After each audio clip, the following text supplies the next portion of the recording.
Welcome to Fond Emotion. Ever pondered why the relationships that mean the most to us are often the most challenging to maintain? It's a question that's as old as humanity itself. Relationships, in all their myriad forms, are complex tapestries woven from threads of emotion, experience, and expectation. They shape our lives, color our world, and even influence our identity. In every relationship, be it familial, romantic, or platonic, conflicts are as inevitable as the tides. They rise and fall, ebbing and flowing with the rhythm of our lives. Each disagreement, each misunderstanding, each miscommunication adds a new knot, a new tangle to the intricate web of our relationships. Yet despite these challenges, relationships remain crucial to our existence.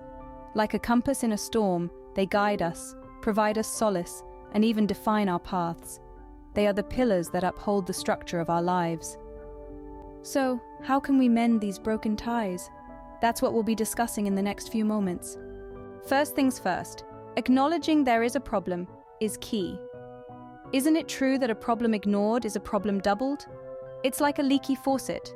The drip, drip, drip might seem manageable at first, but over time, it can cause a flood. The same principle applies to relationships. Recognizing that there's an issue, no matter how small or seemingly insignificant, is the first step towards addressing it. Think of it this way. Imagine you're on a road trip and the check engine light comes on. Would you simply cover it with a piece of tape and continue on your merry way? Probably not. You'd pull over and check what's wrong. Relationships, like cars, need regular maintenance and attention. And when a warning light comes on, it's a signal that something needs to be addressed. Now, this doesn't mean every minor disagreement or annoyance is a sign of a major problem. But if there's a consistent pattern, a recurring issue that's causing tension, then it's time to stop, take a look under the hood, and see what's going on. Ignoring or avoiding problems, on the other hand, can be as damaging as a car engine left unchecked. It can lead to resentment, misunderstandings, and a breakdown in communication. It's like sweeping dust under the rug. It might give the illusion of a clean room, but eventually the dust will start to pile up, and the rug will no longer be able to hide it. The dangers of avoiding problems are clear, but accepting that there's an issue, that takes courage.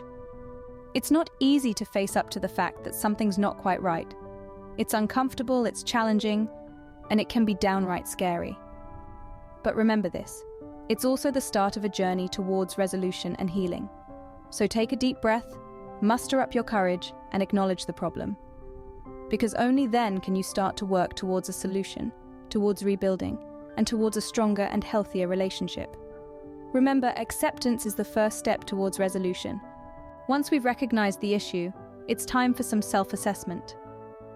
The journey to mend a broken relationship isn't just about identifying the problem, it's also about recognizing our own part in it. Evaluating our actions and attitudes critically is an essential step in this process. So let's delve into this. Imagine you're a detective, and your task is to uncover the truth. But instead of investigating a crime scene, you're investigating your own actions and attitudes. You're looking for clues that could explain why things went awry. Did you say something hurtful? Did you neglect to show appreciation? Or perhaps, were you too quick to judge? Remember, this isn't about judging yourself harshly or placing blame. It's about understanding and learning. Understanding our role in a conflict is a bit like peeling an onion. It can be a tearful process, but it's also one that uncovers layer after layer of insight. It's about asking ourselves tough questions and being ready to face the answers. It's about recognizing our own mistakes and owning up to them. And it's about understanding that we have the power to change the dynamics of the relationship by changing our own behavior. But why is this self-assessment so important? Well, it's because understanding our own contribution to a problem can help us figure out how to fix it. It can guide us towards healthier ways of interacting with others. It can help us foster empathy, not just for ourselves, but also for the other person involved in the conflict. It can make us more patient, more understanding, and more compassionate. It's also worth noting that self-assessment is not a one-time thing. It's an ongoing process. As we grow and change, our actions and attitudes change too. And so, it's important to keep checking in with ourselves, to keep evaluating our behavior, and to keep striving for personal growth. So, let's take a moment to reflect, to look inward, to understand ourselves a little better. Because at the end of the day, understanding ourselves better can often be the key to understanding the problem. Now that we've done some soul searching, it's time to communicate. Yes, you heard it right. Communication is the cornerstone of any relationship. It's the lifeline, the bridge that connects two hearts, two souls. But how do we communicate effectively, especially when things have gone south? Well, the first and foremost rule of effective communication is openness and honesty. It's about being transparent with your thoughts, your feelings, and your fears. It's about letting the other person into your world, showing them your vulnerabilities, your strengths, and your dreams. But remember, honesty should never be used as a weapon to hurt or blame. It should always be used as a tool for understanding and empathy. So how do we communicate openly and honestly without hurting or blaming? The key is to focus on I statements rather than you statements. For instance, instead of saying, "You make me feel ignored," try saying, "I feel ignored when I don't get a response." This way, you're expressing your feelings without blaming the other person. Another tip for effective communication is active listening. It's not just about hearing the words, but understanding the emotions behind them. When the other person is talking, give them your undivided attention. Let them know that their feelings matter to you, that you're there for them. And lastly, always communicate with respect. Remember, every person has their own perspective, their own feelings. We need to respect that. We need to understand that it's okay to agree to disagree. It's okay if our views don't align all the time. What's important is that we respect each other's feelings, thoughts, and beliefs. Remember, communication is not just about talking, it's about connecting. It's about understanding and being understood. It's about sharing and caring. It's about opening up and letting the other person in. It's about building a bridge of understanding, empathy, and respect. If we communicate effectively, we can start to bridge the gap. So let's start bridging that gap. Let's start communicating, really communicating. Because at the end of the day, it's not just about fixing a broken relationship, it's about building a stronger one. Scene script. Apologies and forgiveness are the cornerstones of mending broken relationships. Let's delve into the magic of these two powerful elements, the sincere apology and the act of forgiveness. They are much like the healing balm for the wounds inflicted by misunderstandings, disagreements, and hurtful words. Imagine a sincere apology as a bridge, a pathway that allows us to cross over the murky waters of resentment and anger. An apology, when offered sincerely, communicates regret and remorse for our actions or words that have caused pain. It's an acknowledgement that we've erred, a humbling experience that allows us to grow.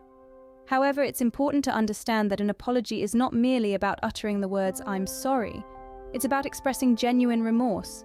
It's about understanding and acknowledging how our actions or words have affected the other person. And most importantly, it's about making amends, making a conscious effort not to repeat the same mistakes. On the other side of this bridge, we find forgiveness. Forgiveness is not about forgetting what happened or pretending it didn't hurt. It's about releasing the hold that this hurt has on us. It's about giving ourselves permission to move on from the pain and the anger, to find peace and to heal. Forgiveness is an act of self-love and self-care. It's about making a conscious decision to focus on our well-being and happiness. It's about choosing not to let the past dictate our present or our future. When we apologize sincerely and forgive genuinely, we are taking significant steps towards healing and rebuilding trust. These actions show that we value the relationship more than our ego. They show that we are willing to learn from our mistakes and grow. However, remember, actions speak louder than words. It's one thing to say, "I'm sorry," and quite another to show it. We must demonstrate our sincerity through our actions and our consistent behavior.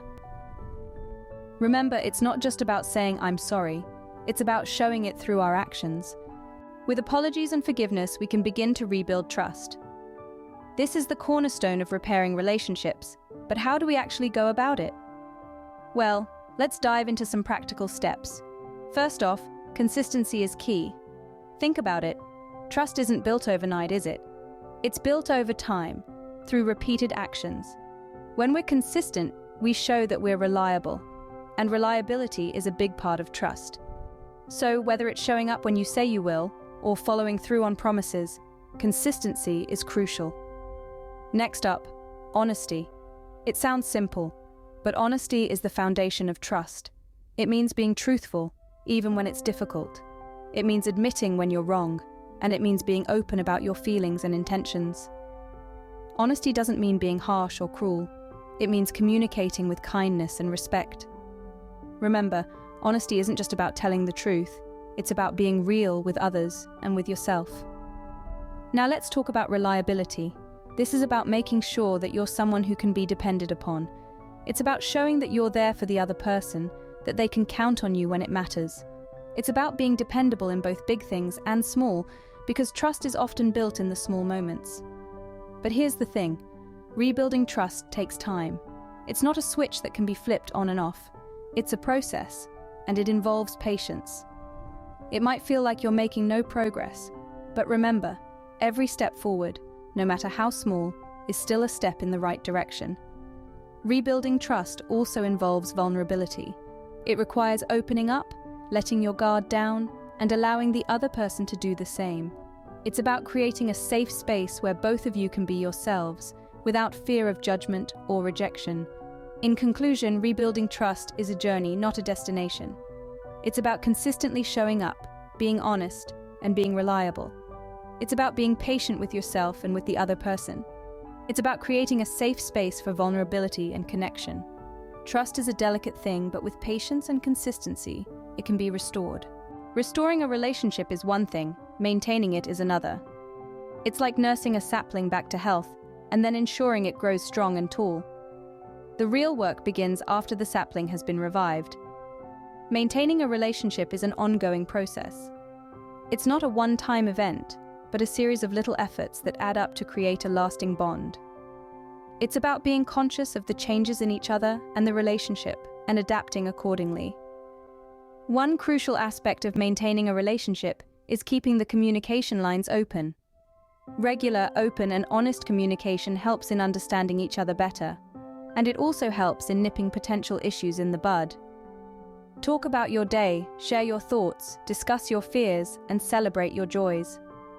Another essential facet is keeping the spark alive. Remember those little things that brought you too close in the first place? Keep doing them. Whether it's leaving a sweet note for your partner or calling your friend out of the blue just to say hi, these little gestures go a long way in strengthening the bond. It's also vital to avoid falling back into old patterns. Remember the issues that led to the conflict in the first place? Be mindful not to repeat them. If it was lack of time, make sure you're making time for each other. If it was misunderstanding, work on improving your communication. Furthermore, remember to keep growing together. As individuals, we are always evolving, and it's important that our relationships evolve with us. Be supportive of each other's dreams and aspirations. Encourage growth and celebrate each other's achievements. Lastly, patience is key. Just as it takes time to build a castle, it takes time to build a strong relationship. There will be days when things won't go as planned, but remember, it's all part of the journey. A healthy relationship is a continuous journey, not a destination. It's about walking hand in hand, through the highs and the lows, and cherishing the beauty of togetherness. So, keep going, keep growing, and keep loving. So, what have we learned about restoring broken relationships? We've embarked on quite a journey today, unraveling the complexities of relationships and the process of healing when they break.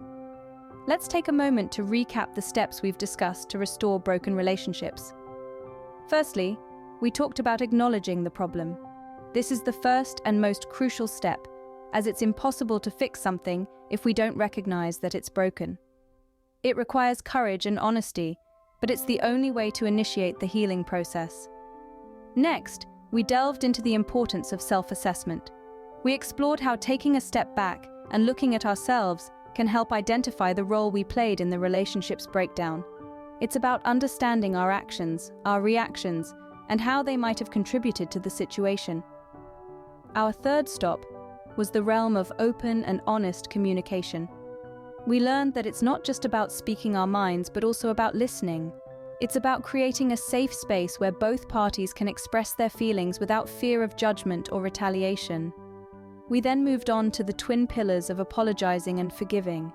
We discovered that saying, "I'm sorry," isn't just about admitting fault, but also about showing empathy towards the other person's feelings. And forgiveness isn't about forgetting the past, but choosing to move past it for a healthier future. Rebuilding trust was our next topic. We emphasized that trust isn't something that can be regained overnight. It's a gradual process that requires consistency, reliability, and time. Finally, we discussed maintaining the relationship. We learned that relationships need nurturing to thrive.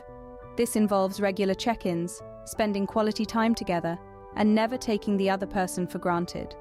So there you have it, the journey of restoring a broken relationship. It's not easy, and it's not quick, but it's definitely worth it. Remember, every relationship is unique, but with patience, understanding, and effort, even the most broken relationships can be restored. Until next time, thank you for watching. Enjoy life.